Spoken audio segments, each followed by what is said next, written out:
Oh, so now they get it. Now they finally understand. Welcome back. You beautiful architects of chaos. You misunderstood strategists. You silent players who've been operating on a level they couldn't comprehend. Yeah, you, the one they called impulsive, the one they labeled emotional, the one they swore was spiraling. Funny how the narrative shifts when the smoke clears, isn't it?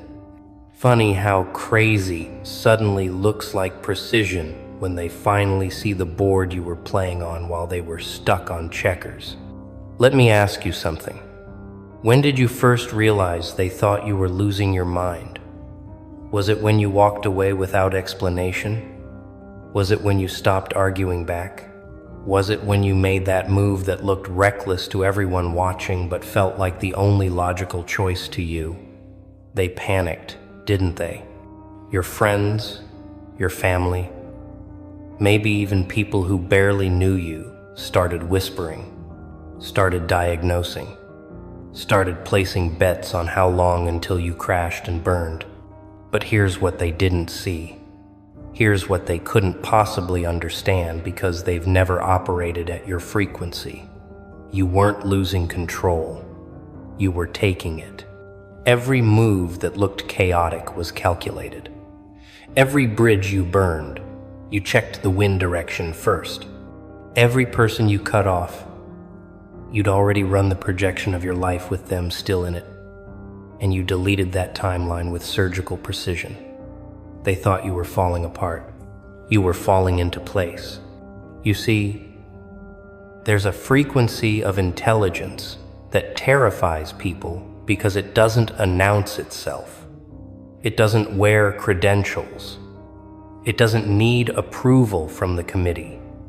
It just moves.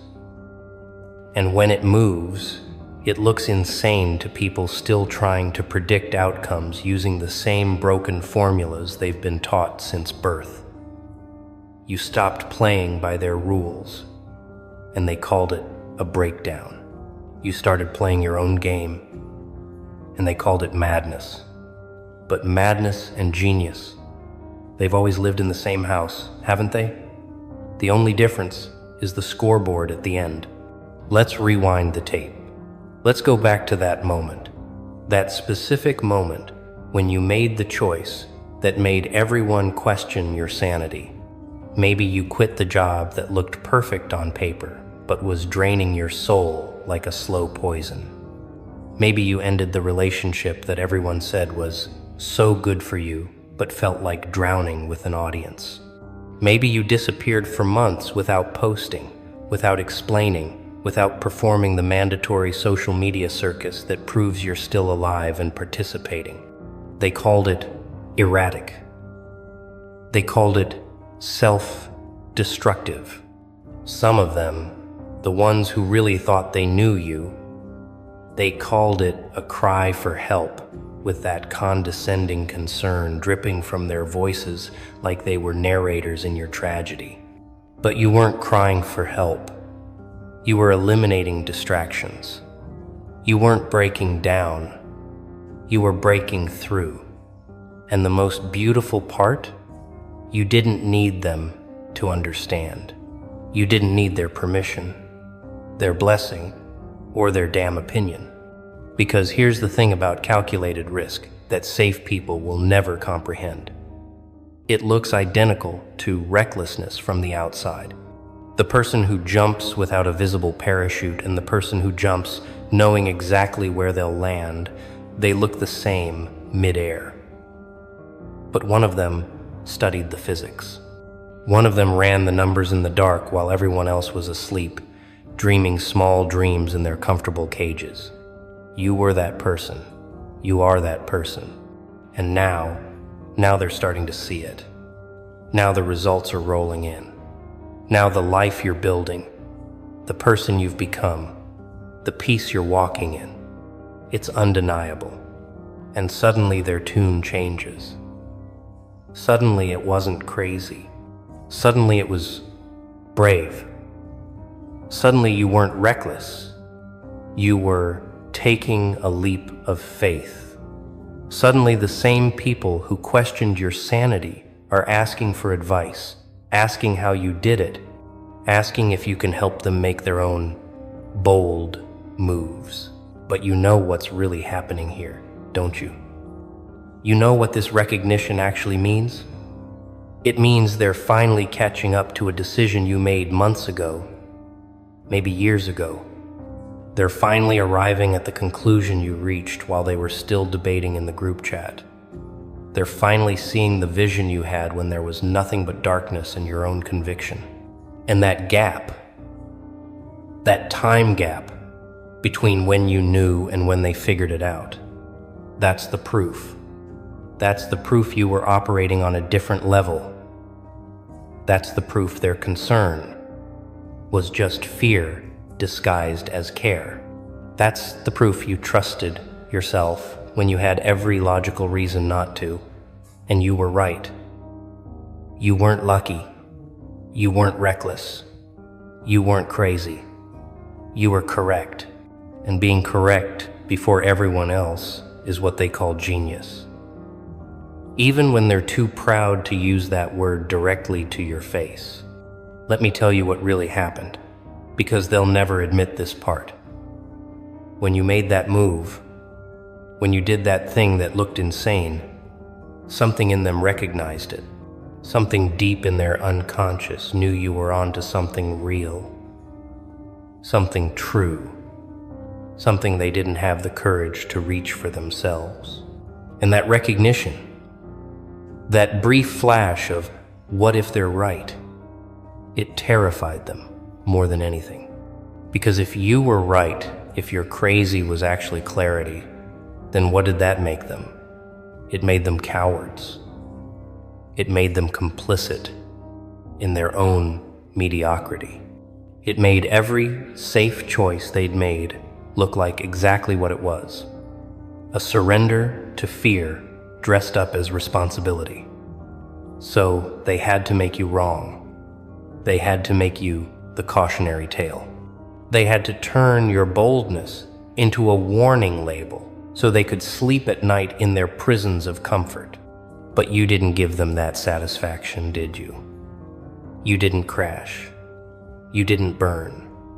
You didn't come crawling back with apologies and admissions that they were right all along. Instead, you did something far more devastating. You thrived. You evolved. You became living proof that the path they were too scared to take actually leads somewhere beautiful. And now they have to live with that. Now they have to watch you exist in a reality they told themselves was impossible. And here's the part that really twists the knife. You're not even mad at them anymore. You're not holding grudges. You're not waiting for apologies that will never come. Because somewhere along your journey, you realized something that changed everything. Their doubt was never about you. It was always about them. Their fear was always their own. Their need to call you crazy was always their need to feel sane in their own stagnation. So now when they come back, when they slide into your messages with, "Hey, I've been thinking about you," or "You look really happy," or "Can we talk?" you see it for what it is. It's not reconciliation. It's reconnaissance. They're not checking on you. They're checking if the rules they've been living by are actually real, or if you found a way to break them without consequences. They're studying you now, the way they should have trusted you then. And some of them, the really bold ones, they'll try to rewrite history. They'll claim they always believed in you. They'll say they knew you'd figure it out. They'll position themselves as supporters who were there all along, just quieter than the doubters. But you remember. You remember who was silent when silence felt like abandonment. You remember who questioned when you needed certainty. You remember who stayed and who ran when your life looked like a disaster movie to everyone watching. But here's the beautiful part. Here's the part that makes all of it worth it. You don't need them to rewrite history because you're too busy writing the future. You don't need them to admit they were wrong because you're too focused on being right about what comes next. You don't need their validation now because you learned to validate yourself when their approval was the only currency you thought you needed.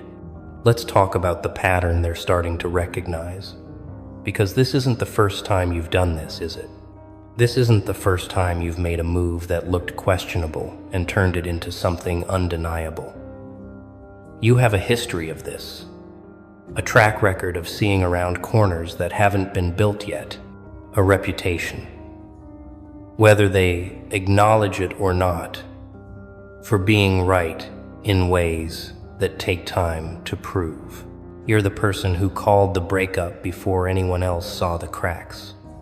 You're the person who left the party early before it turned into a mess everyone regrets. You're the person who walked away from opportunities that looked golden but smelled wrong, and then watched those opportunities rust in real time. You have instincts that operate faster than their logic, and that's always been your advantage and their confusion. They process through committees. You process through clarity. They need consensus. You need truth. They move when it's safe. You move when it's right. And that difference, that fundamental difference in operating systems, it creates a lag. They're always seeing your moves in retrospect, analyzing your decisions after the outcomes are already visible, wondering how you knew when there was no way to know. But you did know. You always know. Not because you're psychic, not because you're lucky, but because you've learned to listen to the frequency they've tuned out. You hear the whispers underneath the words. You see the patterns underneath the chaos. You feel the shifts before the ground starts moving. They call it intuition, like it's magic. You know, it's just paying attention at a level that most people find exhausting. And that's why your crazy was calculated, because you were calculating with data they couldn't perceive. You were running equations that included variables they didn't believe existed. You were solving for outcomes they couldn't imagine because they'd never allowed themselves to want something that far outside the script. Your math looked like madness because they couldn't see the numbers you were working with. Now let's talk about what happens next. Because recognition is just the beginning. Now that they see you were right, now that they realize your breakdown was actually a breakthrough, they're going to want something from you. They're going to want the formula. They're going to want the shortcut. They're going to want you to translate your instinct into instructions they can follow without having to develop that instinct themselves. And here's where you have to be careful. Here's where the real test begins. Because it's tempting to teach. It's tempting to explain. It's tempting to take every person who doubted you and turn them into a student just to prove you were always the teacher. But not everyone deserves your wisdom. Not everyone has earned access to your process. Some people want your results without your risk. Some people want your clarity without your chaos. You don't owe them the map. You don't owe them the breakdown of every decision that led you here. You don't owe them the privilege of understanding what they refuse to trust. Some lessons are only meant for the people who learn them in the fire, not the people who show up after the smoke clears asking how you survived the flames. Your story is yours. Your strategy is yours. Your madness, your genius, your calculated chaos, it's all yours. But for the ones who were there, for the ones who stayed quiet when they didn't understand but didn't question your sanity, for the ones who gave you space when you needed distance and didn't make it about them, those people, they get to see behind the curtain. Those people earned the right to know how you did it, not because they supported you perfectly, but because they supported you imperfectly without trying to stop you. And here's what you can tell them. Here's what you can share with the people who actually deserve to know. You didn't have a plan. You had a compass. You didn't follow steps. You followed truth. You didn't calculate every outcome. You calculated the cost of staying the same and decided any risk was better than that certain death. You didn't know it would work. You knew doing nothing definitely wouldn't. You trusted yourself in the dark. You believed your instincts over their advice. You chose your peace over their understanding. You valued your future over their comfort. And every time you made a choice that looked insane, you were really making a choice between two versions of yourself, the one they wanted you to be and the one you needed to become.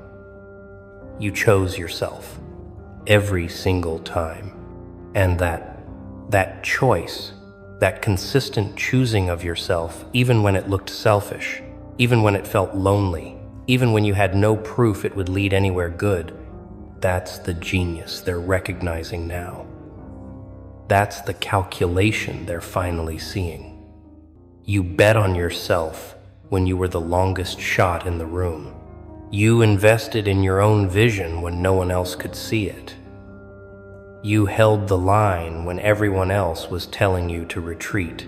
Now they want to know how you had that kind of faith. They want to know where that certainty came from. They want to know what made you so sure when everything looked so uncertain. And the answer is going to disappoint them because it's too simple. The answer is you weren't sure. You were committed. There's a difference. Certainty is knowing the outcome. Commitment is moving forward without it. You didn't know it would work. You decided it had to. You didn't know you'd survive. You decided survival was non-negotiable. You didn't know you'd win. You decided losing wasn't an option you'd entertain. And that decision, that refusal to accept the version of your life where you stayed small, where you played safe, where you died slowly in comfort, that was the real calculation. Let's go even deeper. Let's talk about the specific moments they called crazy that you knew were necessary. Remember when you stopped explaining yourself? When you just started moving without the mandatory press conference about your intentions? They called it secretive. They called it suspicious. Some of them called it arrogant. But you knew something they didn't. You knew that explanation dilutes execution. You knew that every time you justified your moves to people who couldn't see your vision, you were giving them ammunition to talk you out of it. You knew that their questions weren't coming from curiosity, but from fear. And their fear was contagious. So you stopped speaking their language. You stopped translating your future into terms they could understand. You let your actions do the talking, and you let time do the teaching. And when you walked away from people without closure, without the dramatic final conversation, without the tidy ending they thought they deserved, they called it cold. They called it cruel. They said you ghosted like you were the villain in their story. But you knew something about closure they didn't. You knew that some doors don't need to be ceremonially shut. Some doors just need to be left behind while you keep walking. You knew that the closure conversation they wanted was really just another attempt to change your mind, to plant doubt, to make you second-guess the knowing that lived in your bones. So you denied them that opportunity. You protected your decision by refusing to defend it. You honored your choice by not putting it up for debate. And that was genius masquerading as coldness. When you disappeared from social media, when you stopped performing your life for an audience that was watching you like a reality show, they said you were isolating. They said you were cutting yourself off. They diagnosed you with everything from depression to delusion because you stopped giving them content to consume. But you were doing something they couldn't comprehend. You were remembering who you were before you became a character in everyone else's story. You were shedding the performance. You were killing the avatar. You were finding the version of yourself that existed before you learned to shapeshift for survival. And that process, that brutal, beautiful process of unbecoming everything you're not, it requires silence. It requires absence. It requires you to be so unavailable to their narratives that you can finally hear your own voice underneath all the noise. They called it crazy because your absence made them uncomfortable. It made them question why they needed your presence to validate their own existence. It made them wonder what you were doing in that silence that was so much more important than maintaining your position in their social ecosystem. And the answer they couldn't know because you weren't performing it, is you were healing, you were building, you were becoming. Now let's address the moment that really confused them, the moment you stopped fighting. Remember when you used to argue back, when you used to defend your perspective, correct their misunderstandings, prove your point until they had no choice but to see your side. And then one day you just stopped. You let them think whatever they wanted. You let their version of events stand uncorrected. You let them be wrong about you in public while you focused on being right about yourself in private. They thought you'd given up. They thought you'd accepted their narrative. Some of them thought they'd finally broken you into submission. But you hadn't surrendered. You'd transcended. You realized that their opinion of you was none of your business. You realized that defending yourself to people committed to misunderstanding you was like trying to teach physics to a brick wall, possible in theory, pointless in practice. So you withdrew your energy from that battlefield. You stopped fighting for your reputation in the court of people who'd already made their judgment. You let them have their wrong story because you were too busy living the right one. And that selective silence, that strategic surrender of the argument to win the war, that was the calculation they mistook for defeat. Here's what they're realizing now. Slowly, painfully, reluctantly, every move you made that looked like a mistake was actually a test. You were testing their loyalty, their trust, their ability to believe in you when belief was the only currency that mattered. And they failed. They failed spectacularly. They chose the comfort of group consensus over the courage of individual faith. They chose the safety of doubting you over the risk of defending you.